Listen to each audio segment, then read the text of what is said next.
Good. Good morning, everyone. Thank you for joining this BIObec webinar for international students.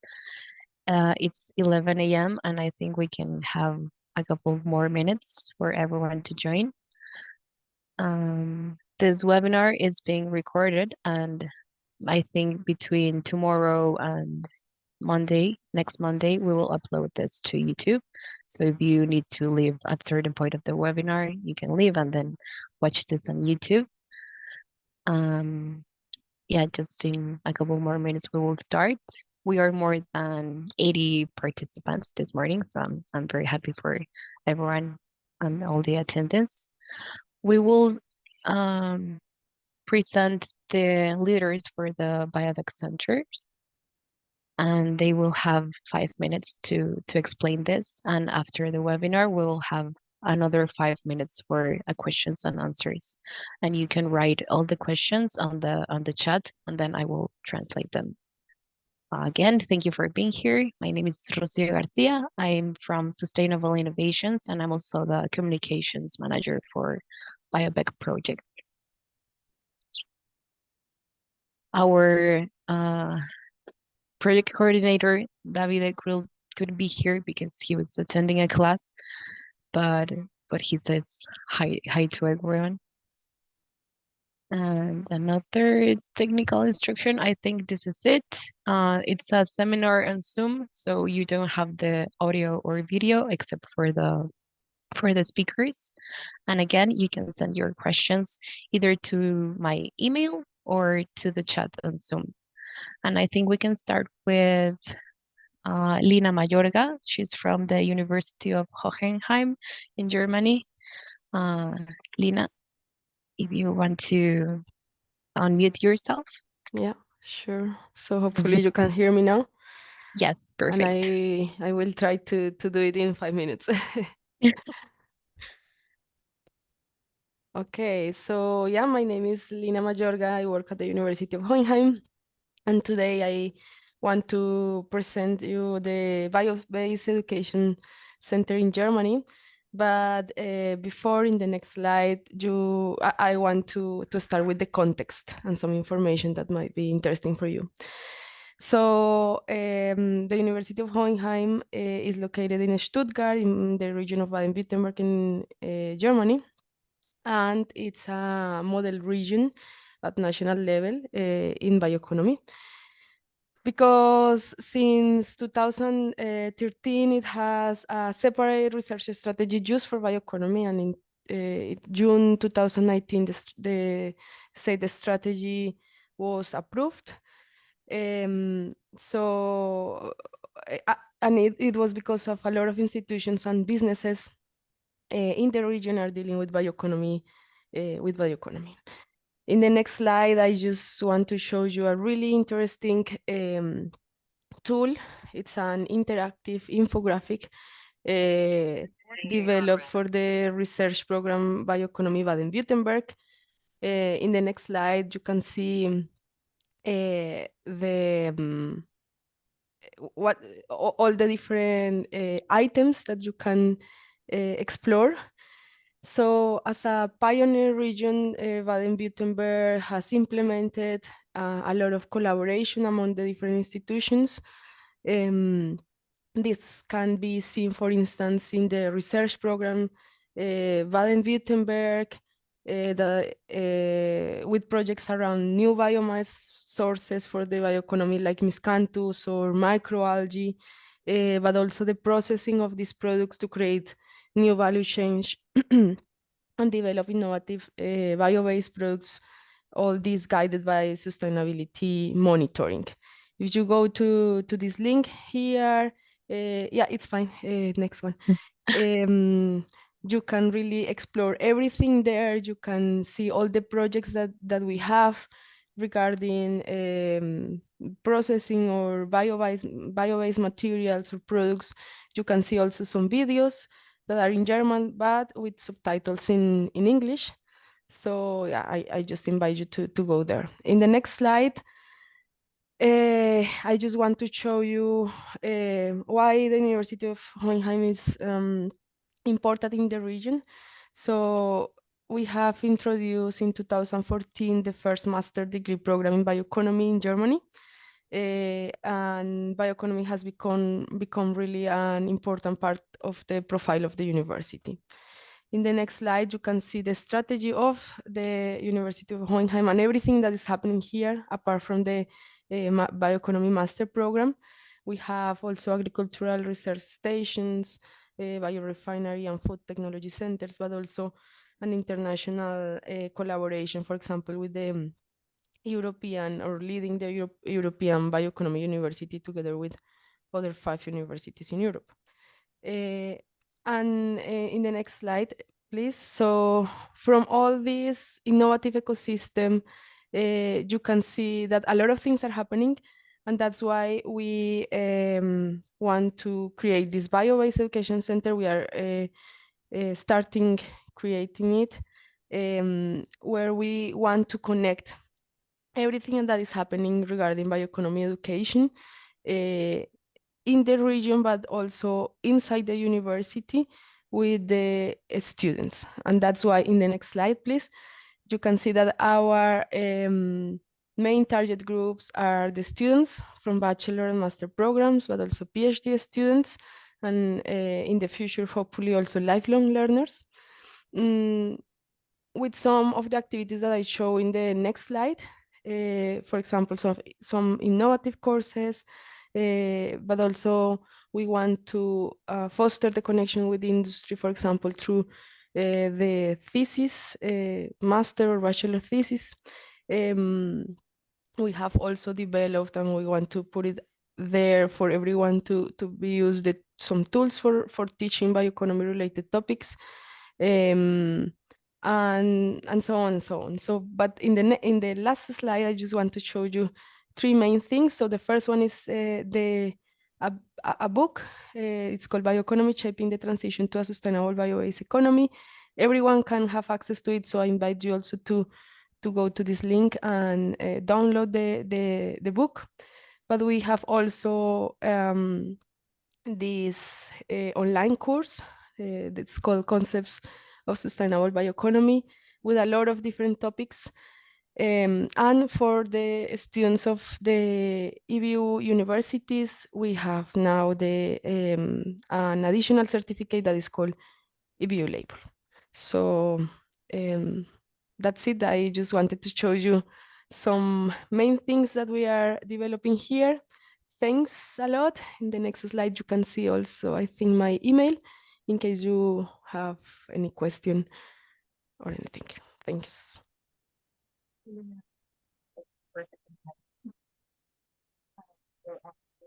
I cannot hear you, Rocio.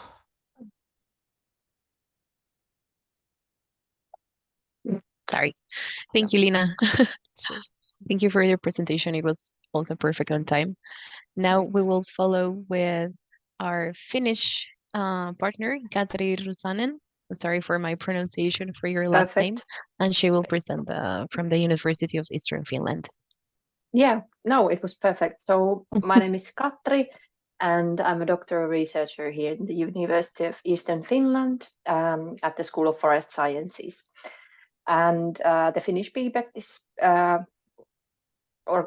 it is based here in North Karelia region in Finland. But overall, when I'm talking about forest-based bioeconomy, you can guess that we have quite huge forest reserves here in Finland, and almost all of the areas in Finland are somehow connected to the forest-based bioeconomy. So as you can imagine, the forest resources are vast and they provide multiple opportunities.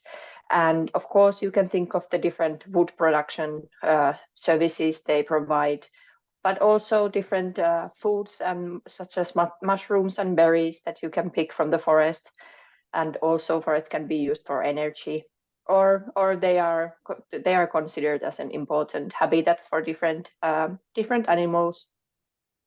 Also, in the forest, you can go recreate for recreational activities, or you can heal yourself there in spiritual means. But also, it's important to think that there are so many different possibilities in the forest that still haven't been explored, and you can wonder what those possibilities are. So the next slide, please. And here I want to represent you some of the research topics that we have been investigating here in our region and also in our university.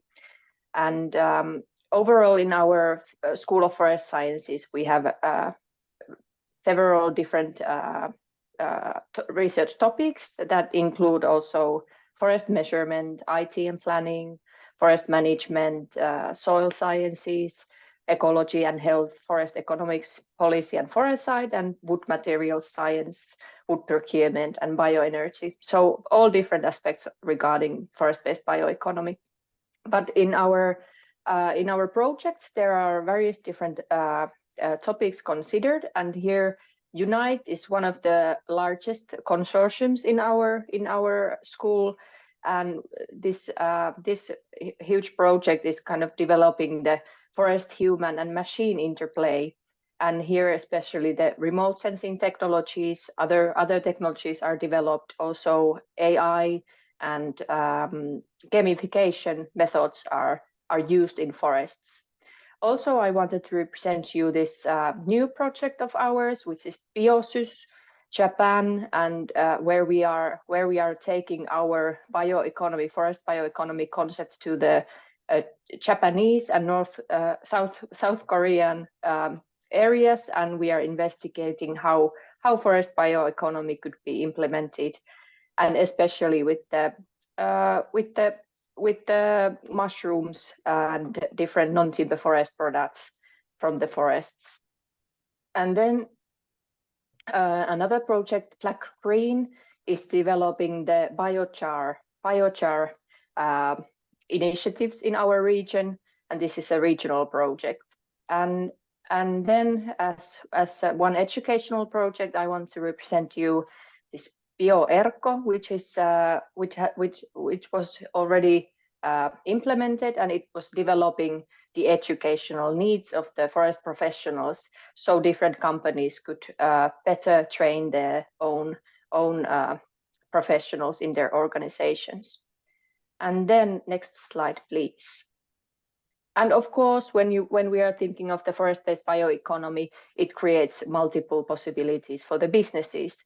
And as you might already know, forest industry has traditionally been concentrated on the pulp and paper production or sawn wood processes. But in the sense of forest-based bioeconomy, there are new types of businesses being developed.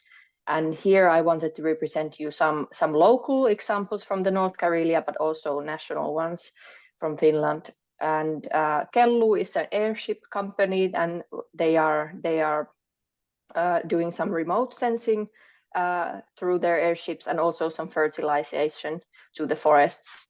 And then there is this Kiertopuu local company, which is developing the waste wood, and they char it, and then the wood can be used again. So in a circular way. And then nowadays, a lot of new companies are being developed in the carbon compensating business. And this Healy Plus is one of those services where they are giving more profits for the forest owners through the carbon credits, carbon storage. And then Kääpä Biotech here in the bottom left is an interesting company which is developing the fungi from forests, and then used in cosmetics and other products. But also they are sending these fungi products to forest owners, and forest owners can plant them in their forests for more to increase the biodiversity in the forests. And then another national example is Spinnova, which is a startup developing the wood-based textiles, and they are collaborating with huge corporations, Adidas, for example. And yeah, that was all what I wanted to represent you today about forest-based bioeconomy. Thanks. Thank you, Katri. Lovely presentation. Someone is asking in the chat room if this presentation will be shared, and yes, but it will be available on the website in a few days, but not all of the slides. But we will share the links that Lina mentioned, and also Katri. Thank you. Now we will go with Knud Tybirk. Sorry also for the last name pronunciation, but Knud, you can now go. Thank you very much. And good morning, everyone. I'm here from representing something else than the previous two speakers, because that was educational institutions. I'm from a cluster organization in Denmark, and I will give you some ideas, some thoughts of why we believe that a bio-based education center is needed in Denmark, including a lot of the stakeholders around the bio-based economy. So I'll just give you a short glimpse of what can bioeconomy be in a Danish context through these few slides. Next one, please. Yeah, Food and Biocluster Denmark is, as I said, a clustering organization. We have almost 500 members, and we try to cover the whole value chain from farm to fork and also back again. The basic idea of the bioeconomy is that it should be circular, that we produce bio-based resources in the fields, and we transform them and use them for all different purposes that we need as a modern society, and we try to recircle as much as possible. It's not possible to recycle everything, but as much as possible is at least the vision. So we do this in cooperation with lots and lots of stakeholders in the industry, but also indeed research and educational institutions. So I will now in the next slides give you some more ideas of how we think about the bioeconomy in a Danish context. You could say on your left-hand side, you have different products, bio-based products from forestry, agricultural, green agricultural crops, yellow agricultural crops, that's straw and so on, marine biomasses, and livestock manure and so forth. Then through production, storage, logistics, and separation, we can convert and refine it into a lot of different products. The small amounts with the high value in the top and the large amounts with low value in the bottom.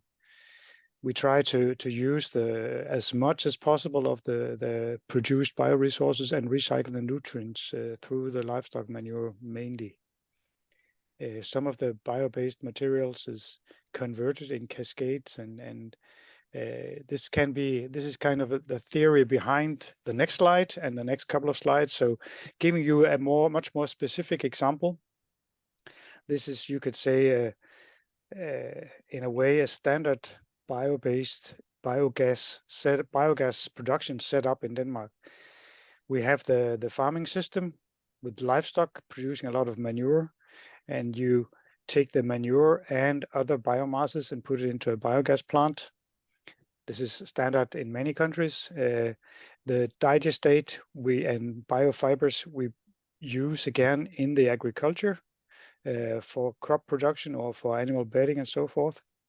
The biogas produced is upgraded, where you take away the carbon dioxide and use the methane for the gas grid. And that can be used to heat again, so that we have this circle here as well. But this is how it looks now and how it has been developed over the last 15 years. And this is, you can say, an industrial scale. Next level will be on the next slide, where we go ahead and add a few things to this. The biogas plant, we will take from the upgrading facility, we'll take the carbon dioxide and liquefy it and use it to power to X or to industry purposes. We will take the gas, not use it as a heating for heating purposes anymore. We will liquefy the methane, use it for fuel for heavy duty vehicles and shipping. We will also use the biofibers from the biogas plant into a pyrolysis plant, where we get some gas out we can use as energy for the upgrading, and you can have heating for district heating purposes, and you can have biochar that you can bring back to the fields. Again, this is perhaps for some of you standard, more or less becoming standard. It is becoming standard in Denmark now. And then I'll add the next layer. I think in just a few years from now, we will also see an addition of grass protein refining plants that will be added to this circular value chain, where we produce grass, green grass in the fields. You squeeze out the juice, you precipitate the proteins, and the grass pulp will be used as an input biomass for the biogas plant.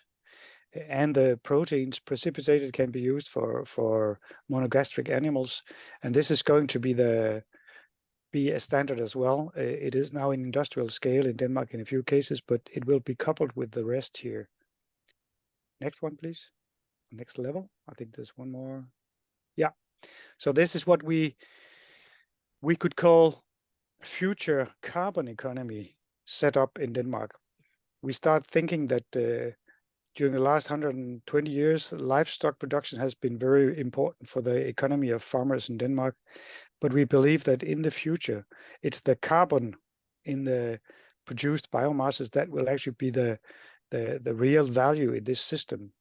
The farmers will be paid not per ton, per cubic meter of slurry they deliver, or a ton of straw, but they will be paid by the amount of carbon delivered to this system.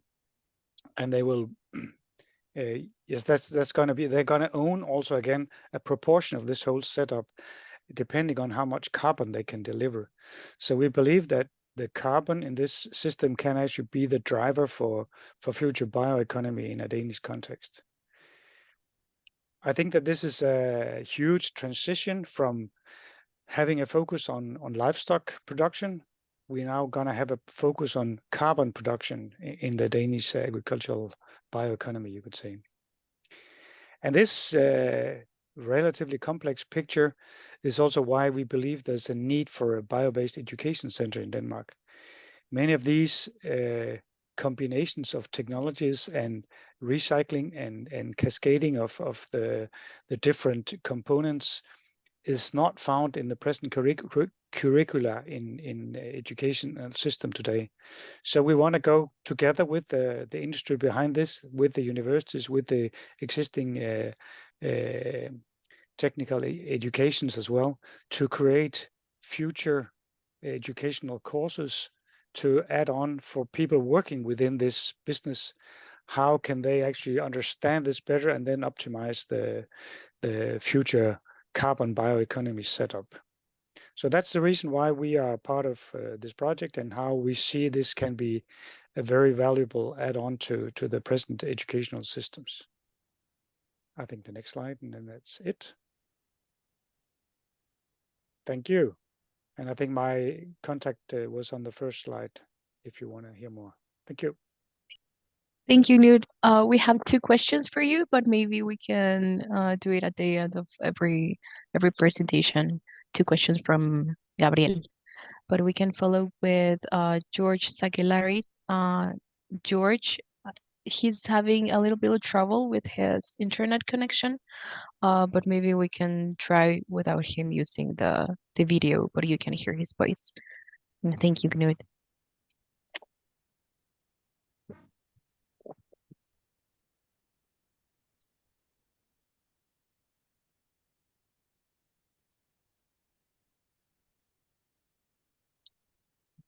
He was actually in Hohenheim, but the internet connection is bad. Maybe we can go with you, Giacomo, instead. Yes, sure. If George is, thank you. So Giacomo Rinaldi, he's from the Università di Bologna, and he will present the Mediterranean BBEC. Yes, thank you, Lucia, for introducing me. And yeah, I'm from the PhD student at the University of Bologna, and today I'm in charge of introducing you to the Mediterranean hub and the Mediterranean context. Please go on the next slide. Thank you. Before starting, a bit of background. The Mediterranean Europe hub involved Italian and Spanish partners, but also Italian, Spanish stakeholders, Portuguese and Greek stakeholders. We tried to have an European vision, and many times during our discussion with stakeholders, also the Northern African countries came as valuable partners, but nowadays we had no opportunity to involve them in our project, but it's something that we would like to do in the future. Just to focus on what we found together with our stakeholders in the Mediterranean bioeconomy, in terms of human resources, the future needs that you as students can read as opportunities involve skilled human resources for innovation, skilled human resources for ecological and digital transitions. By the way, the area lacks specific strategies or alliances for bioeconomy, and this is something that is true for countries as a whole, so as an area, but also between countries. But why the future needs these skilled human resources and specific strategies are important for the area? Please, in the next slide, we can see that in the Mediterranean area, there are some peculiarities that here are listed, but of course are not all, but just the main ones. First of all, the water scarcity. That is an historic problem of the area, but now with climate change, the situation is getting worse. Just let's think to the desertification that is affecting some areas of Spain or South Italy. And together with climate change, another problem is the erosion and hydrogeological instability that is affecting this area. And we saw in the last years many earthquakes and floods. By the way, the Mediterranean has one of the peculiarity of the area is the agri-food industry that is very important. Of course, the Mediterranean diet is famous all around the world. And the agri-food industry is valuable for the area in terms of economic, social, environmental dimensions. So you can understand how this can help the development of a bioeconomy in the area. Nowadays, we are still facing some challenges, for example, like food waste. That is also an opportunity. We waste in the area a lot of foods, but also bioproducts that came from the agri-food industry. So this is another part of what we believe is an opportunity for the area. We also listed the structural social issues that are very important. For example, unemployment that characterize some of the countries on this area, and unemployment can be. And that's a challenge that can be faced with the bioeconomy giving a job to people. And with new opportunities, with new value chains, this could be, the challenge could be won. Of course, we are speaking about the Mediterranean countries. That means that we are speaking about the Mediterranean Sea. So we have a lot of opportunities with the bioeconomy. That is, nowadays the fishery is facing a transition because fishing is in many cases not sustainable anymore. So we need new ways of producing and collecting fish. So also this is another aspect that now is increasing in its value and interest of the industry. But of course, in the area, another problem is connected with infrastructures that must be built in many cases or should be renewed.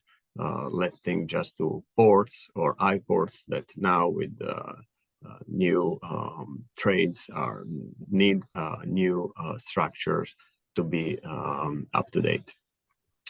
So all of these aspects could be seen as challenges for the future.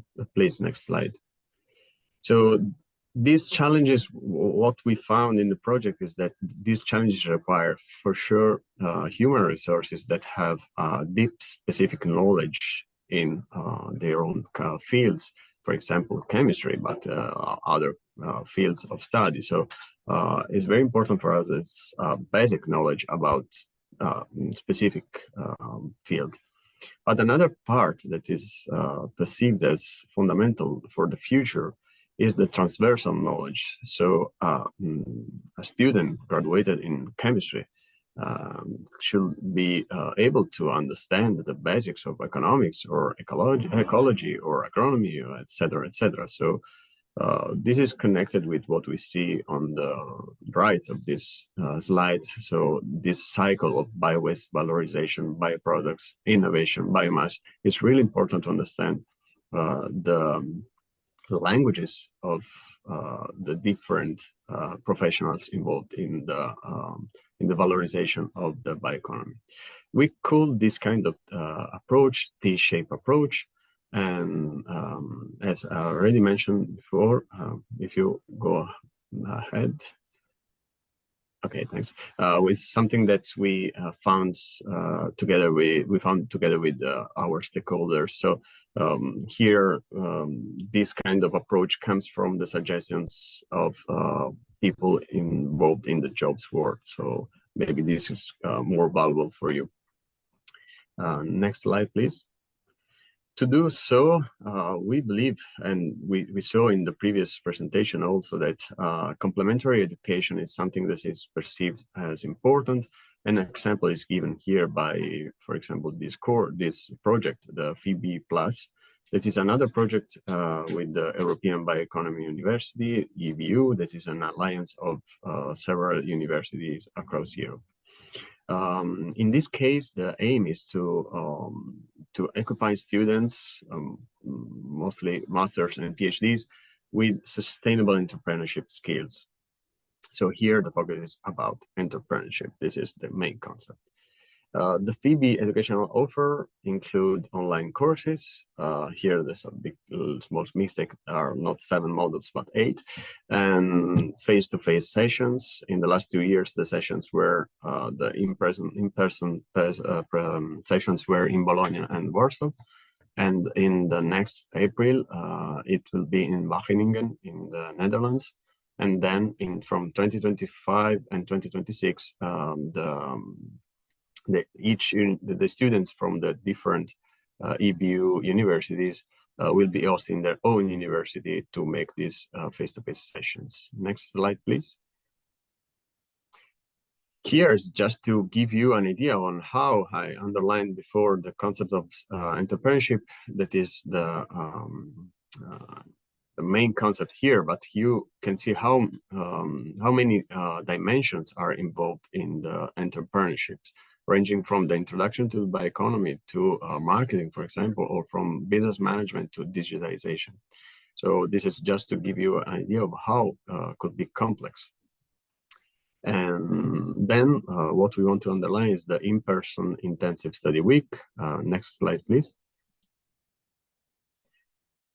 Here we have the Bologna week example. In 5 days, the students had the opportunity to, first of all, to know each other. So the network is a really important, networking experience that are important. But also here, what we want to underline is the importance of the different educational offers, like seminars, work sessions, study visits, and so on. All these different types of approaches give to students what is really important for industry nowadays. It means soft skills like leadership, team working, and so on. Next slide, please. At the end of the course, the students earn certification, and this certification is, as you can see here, is given by the different by the EBU university. That are these ones that are here. The most important part here, the message that we want to give you, is the fact that nowadays the opportunities for students that are complementary to the formal one, so complementary to the university offer, are many in different fields, in bioeconomy, for example, but also in general in sustainable development. We believe that thanks to the results of our project, something that is really important for students is to try to develop the so-called soft skills and try to have a T-shaped approach for enhancing their own curricula. More or less, this is the main message that we want to give you, thanks to the results of BIObec. Thank you for your attention, and this is my email, and yeah, I'm available for any questions. Thank you. Thank you so much, Giacomo. Thank you for your presentation. We have again George. Maybe your internet connection is better. No, it's not better, but I hope that it Oh. works. It's unstable, actually. Okay. But I don't know if you can hear me. I will not dare to open my camera because it will be additional issue. It's fine. It's better like this. But your audio is Yeah. good, so maybe you can start. I sent you also my presentation, so perhaps if you can share it. Yes, of course. Maybe you can start, and then I will share it. Here it is.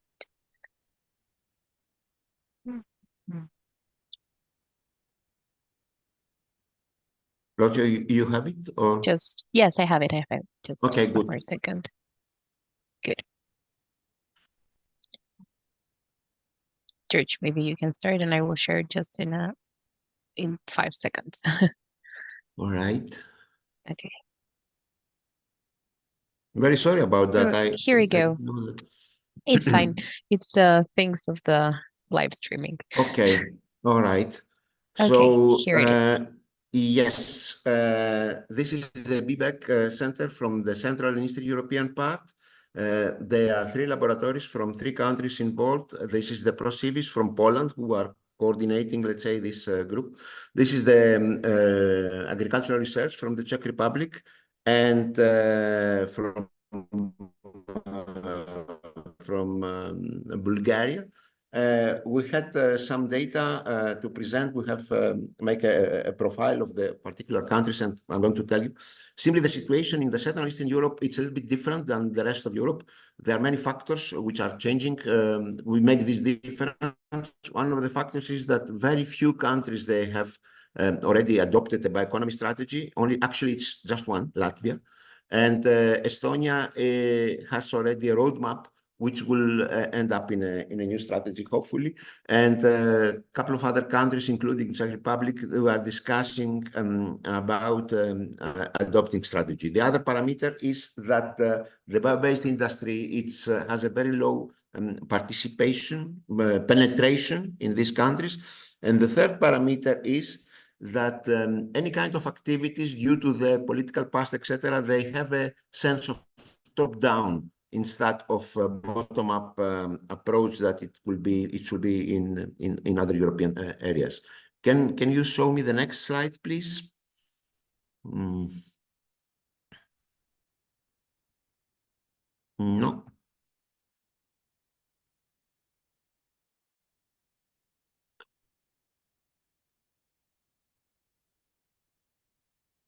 Can you hear me? Oh, shit. Yes, yes. Are you showing the next slide, maybe? Oh, I don't know where we are now. I have only this one, George. Yep. I have already commented this one. Probably it was lost there. Oh my gosh. No worries. Yeah, it's here this one. with the target groups. Okay. Yeah. What is the vision for the BIObec in this area? There are several priorities. We agreed on that.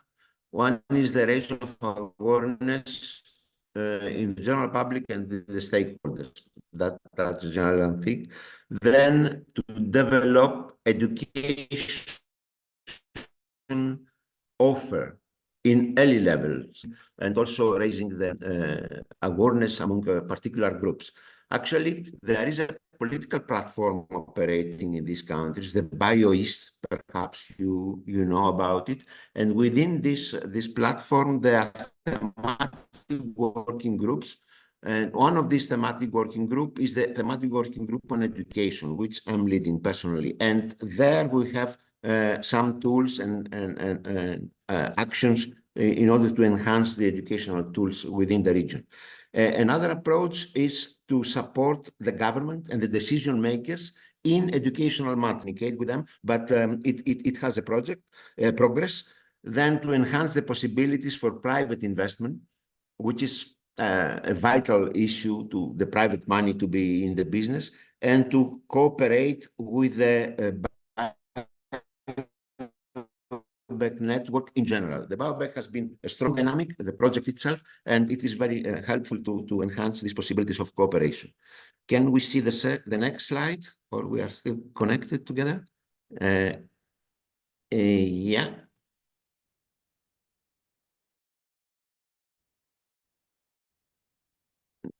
No, sorry, I meant the previous one. The previous one. Considering the target groups. Yes. To whom we are addressing is first, as I said, the public administration in the global, national, regional, local level, and the labor market institutions. Another target group is the research, the academia, the universities, research centers, etc. Another the target group is the science communicators, socialized press, media, and also non-official communication initiatives like influencers, etc. Then another target group, there are clusters, networks, associations, non-governmental organizations, associations of employees, etc. And of course, the private sector, which is very important, bioeconomy companies, SMEs, consulting companies, startups, private investors, etc. I must say that this particular sector, the private sector, is increasing the last year, and this is a very positive outcome. In the next slide, we can see briefly what are the key activities we are planning to do. Yes. There are five. We have let's say a task of five issues. One is to support the exchange of knowledge between the stakeholders in an horizontal basis, not just providing knowledge to them separately, but having them interact. The second is to share information about valuable education and training opportunities. There are a lot of possibilities, a lot of opportunities online, on site, and the information is very weak so far. So to enhance a communication channel which will provide this information and to provide motivation also them to participate in order to enhance their level. The third is to provide educational materials and expertise in order to raise awareness. I mean, this is a very important thing. Specialized books, other tools, and so on. Then to support cooperation between the science and the industry. This is a key issue because it can lead into the business perspective. And finally, to manage companies between among the BIObec centers with other initiatives. And let's go to the next slide. What are the areas of specialization? It's about everything. Yes. There is a long list of areas of specialization which we could be interested. But among them, there are several priorities. Agri-food sector is one of the priorities for sure. The forestry, especially for some countries, the renewable materials is growing up. It was not from the very beginning. Biorefineries, especially some countries like Slovakia, for example, in the area that they have a very strong biorefinery units. The energy in general, not just the biorefineries, the basic biomaterials, which like tissue engineering, other products, etc., and the consultation. I mean, third sector approach, which is very important for the region.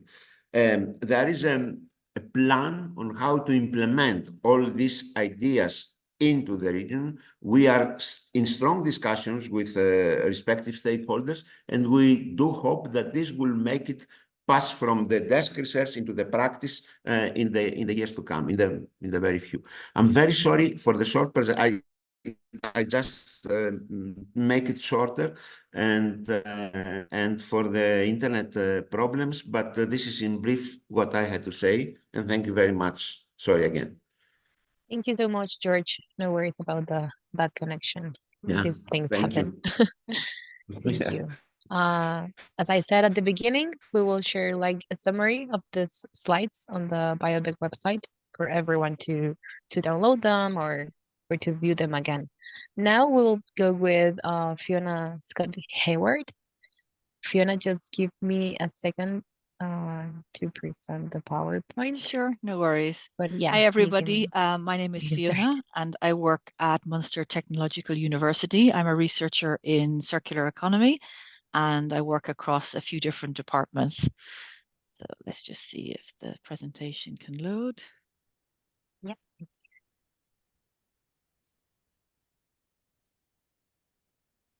Okay, perfect.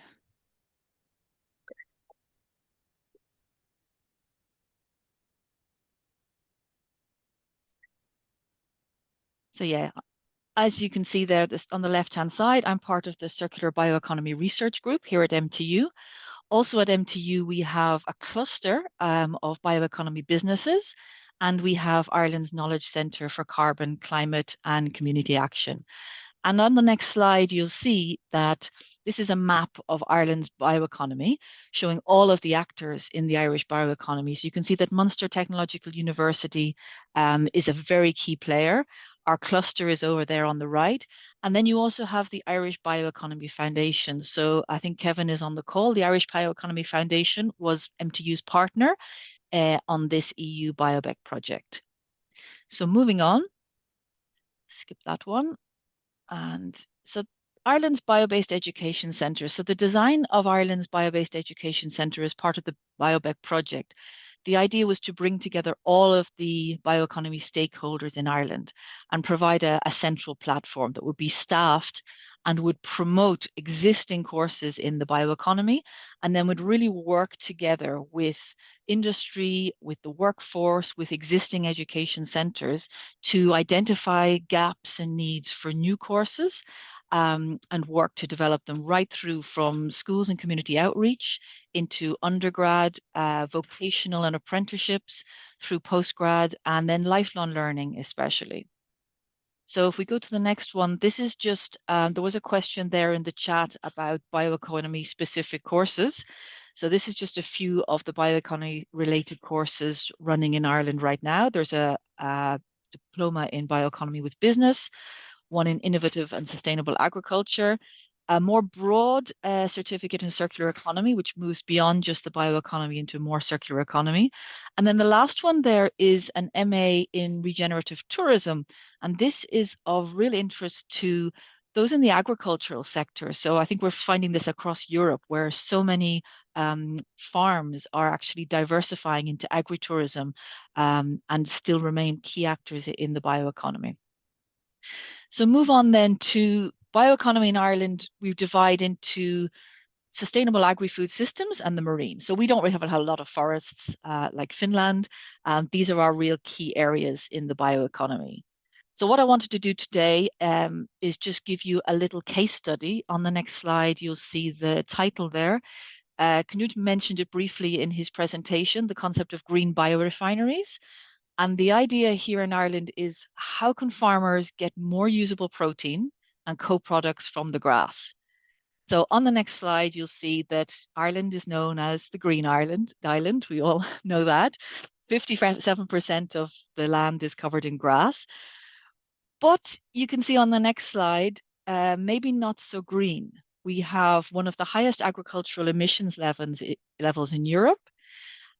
We have a target. If you move it along there, Rothea, you'll see we have a target for reducing these emissions by 25% This, and on the next slide, you'll see we have a protein challenge. So most of animal feeds, we rely on soy, soybean meal in animal feed stock. Now, Europe is only, I think, 2% self-sufficient in soybean production. Other countries in the EU have high cereal industries. Ireland doesn't. So there's a double challenge here. So how can we reduce our emissions, and how can we displace the soy that we're importing from South America with huge environmental impact? So the couple of projects that I'm going to highlight today, on the next slide, you'll see the first one, which was called Biorefinery Glass, which was a small-scale farmer-led biorefinery project. And it looked at that idea of, we have so much grass, so how can we really maximize the potential of that grass? We take the grass, and as Knud mentioned, it gets pressed. So we use a press cake to feed the cattle. And then the rest of it, the juice then, is separated out into a protein concentrate for pigs. And this is what's used then to try and displace that soy meal in the monogastrics diet. So if we move along to the next one, you can see the picture there of how the fresh grass is separated into press cake and press juice, and coming out with as many high-value products as we can. So Biorefinery Glass project ended, but Farm Zero C, on the next slide, you'll see Farm Zero C is the project that sort of took over, but took it to the next level. Farm Zero C is aiming to create an economically viable, climate neutral, nature positive dairy farm. So it's a massive project. It's a huge interdisciplinary project, a collaboration across farm, really dedicated farmers working on this project, industry partners, several research and academic institutions. So really looking to build this climate neutral dairy farm. On the next slide, you'll see that the Farm Zero C is a systems innovation approach, where they focused on 8 key areas. And as you'll see at the bottom there, green biorefinery and anaerobic digestion was just one of the key areas being focused on in that Farm Zero C trials. So if we go to the next one, and on past, that's just some beautiful pictures. We'll skip past them onto the diagram here. So you can see here a diagram and an image then of the biorefinery in action. So we have the green juice then being brought down into this dry leaf protein concentrate, the LPC, which is used to displace the soy meal in the pig feed. And then the slurry from that, from those pigs going into anaerobic digestion and into biogas. So on the next slide, you can see the results of the Farm Zero C project. These are some of just the key results in the biorefinery section. So overall, what we're looking at is that we're trying to ensure that there's no negative impact for the farmer in terms of weight gain in the pigs, in terms of the actual output of milk for their herd, and that we're getting environmental benefits. So on the press cake itself was used to displace about 60% of silage in the cow diet. We got a lower methane output per adjusted kilogram of milk, so the farmers were happy with that. Green juice, the leaf protein concentrate used to displace the soybean meal in the pig diet, obviously displacing soy imports and getting an increase in pig weight gain. So again, the farmers were happy with that. And what we discovered was that from that pig diet where we used the LPC, we actually got a higher biomethane content from the pig slurry when it was used in anaerobic digestion. So there's some really interesting things happening there. If you look on the next slide, really looking at the opportunities to increase the economic potential of grass while reducing the environmental footprint of dairy farms. So we've had some really good news recently. So we've received €3 million funding from the Department of Agriculture and Marine and Food in Ireland to MTU and UCD, our partner university, for an integrated anaerobic digestion and grass biorefinery demo unit, and another $500,000 funding for a pilot plant.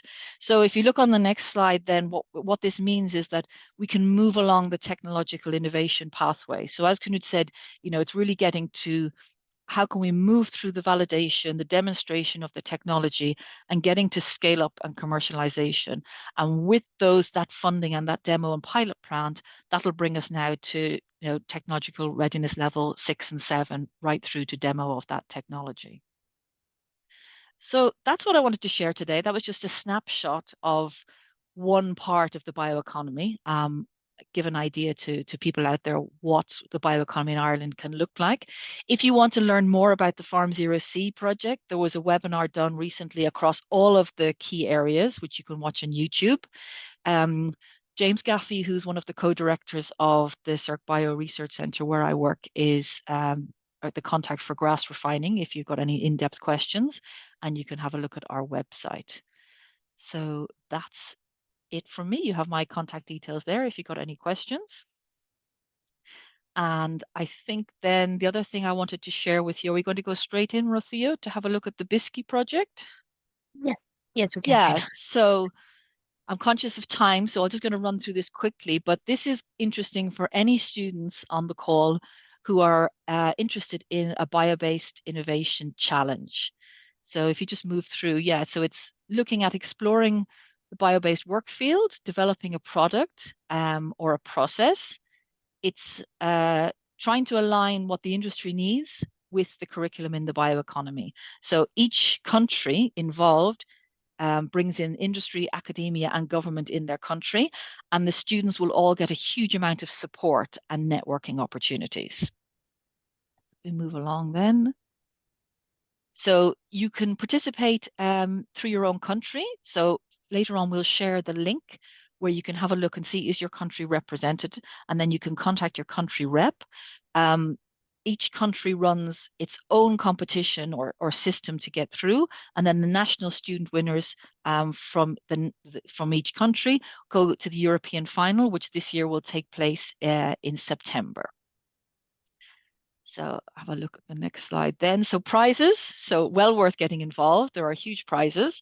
As you can see there, €5,000 for first place. But also on the next slide, you'll see there's more just than cash prizes, because the winning teams will really be nurtured and get a huge amount of exposure. So they get membership of the Bioeconomy Industry Consortium, and they'll get nurturing, networking, and a huge amount of exposure across the articles and the whole of the BIC's reach really across Europe.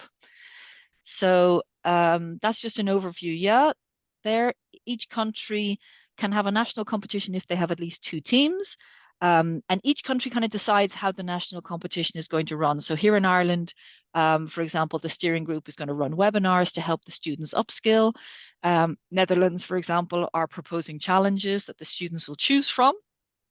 If we go along there, Ruthio. Who's it open to? So students, universities and colleges up to the first year of your PhD. The idea is that it should be multidisciplinary to bring different people into your team, but you must have one science-heavy person on your team. And you can mix team members from different institutions. It doesn't have to be just from one institution. So in Ireland, our national coordinator is the IKC3 program. The website link is there. If you're in another EU country, if you link to the BIC website there, you can link in and see who is your national coordinator and contact them. And you can also see case studies of previous competition participants and winners and have a little bit more of a look at what the program involves. I think that was it. Thank you. I hope I didn't run too Thank you so much, accelerated Fiona. through No, that. no. It was perfect. After the webinar, I'm going to send the email with all of these links so they can register and maybe win. Thank you so much for your presentation. We have 2 questions on the chat. We don't have so much time, but I wanted to ask Knud. This was for your presentation, so I think you already answered, but Gabriel Murillo was asking about the new concept of the biogas biorefinery.